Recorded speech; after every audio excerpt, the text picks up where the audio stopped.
Ang video na ito mga kaubayan ay tungkol sa talbos ng mangga. Ang dami po. Uulamin ko po. Talbos ng mangga. At papait ang ulam ko. Itong talbos ng mangga mga kaubayan, ang may kakayahan po ito na gumamot ng diabetic. Diabetic po itong talbos ng mangga. Yung pakla po nito, yung lasa po nito, pag pumasok po sa loob ng ating katawan, yun po ang may kakayahan na kontrahin yung asukal natin sa loob ng ating katawan. Ibig sabihin po nun, pag kinontra niya po yun, hindi po tataas yung asukal natin sa loob ng ating katawan. Ibabalance niya po yun, hindi niya po papatayin.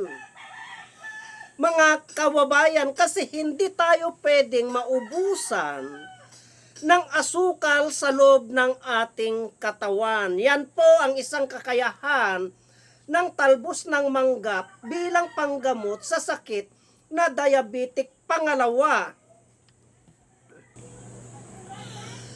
yung pakla nito, itong talbos ng mangga, at may mga diferensya tayo, may mga gasgas po tayo dito sa gilagilagid dito at sa bituka. Yung pakla nito, itong talbos ng mangga, ay may kakayahan po yan, nagamutin po yun kasi antibiotic po yun, yung pakla na yun. Subukan ninyo, pag kumakain kayo ng talbos ng mangga, mararamdaman ninyo na para po siyang kumakapal mga kaubayan. Antibiotic po yun. Yung talbos ng mangga. Kung may mga diferensya ka sa gilagid, dito sa lalamunan, may mga gasgas ka dyan sa bituka, aayusin niya po yung, gagamutin niya po yun, mga kaubayan. At itong talbos ng mangga,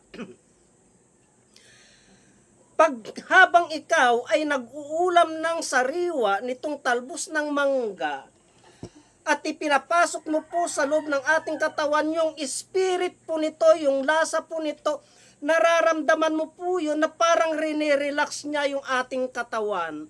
At para pong lumalakas yung ating mga ugat, parang umi-expand itong ating katawan. Nakaka-relax po siya mga kaubayan, pati sa ating isipan. Subukan nyo po, wala pong masama.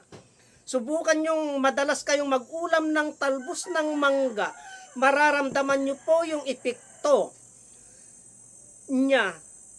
Yung bisa niya, mararamdaman nyo po sa ating katawan yung pagbabago po pag nag-ulam po tayo ng talbos ng mangga.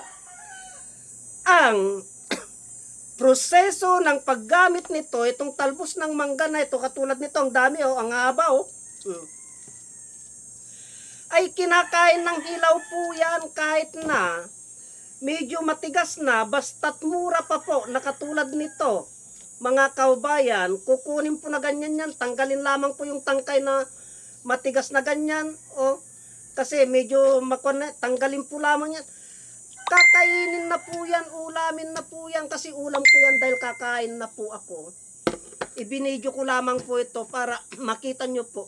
Kakainin na po na ganyan yan,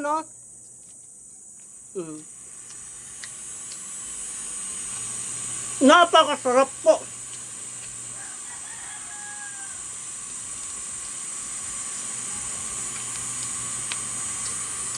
Kahit anong uri ng mangga yan,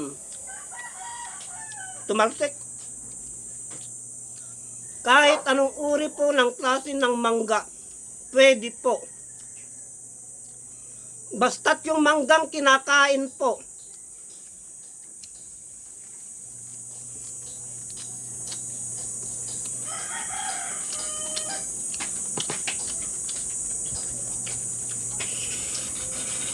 Kahit na medyo magulang na ito,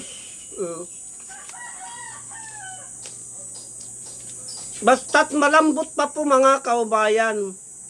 Kukunin lamang po yung malambot na ganyan. Yan. Tanggalin yan. Kunin yung malambot na ganyan. Ito. Yan, tanggalin to.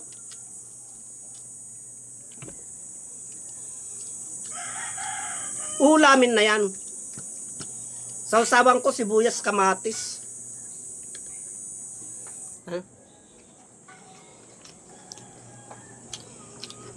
Masarap po.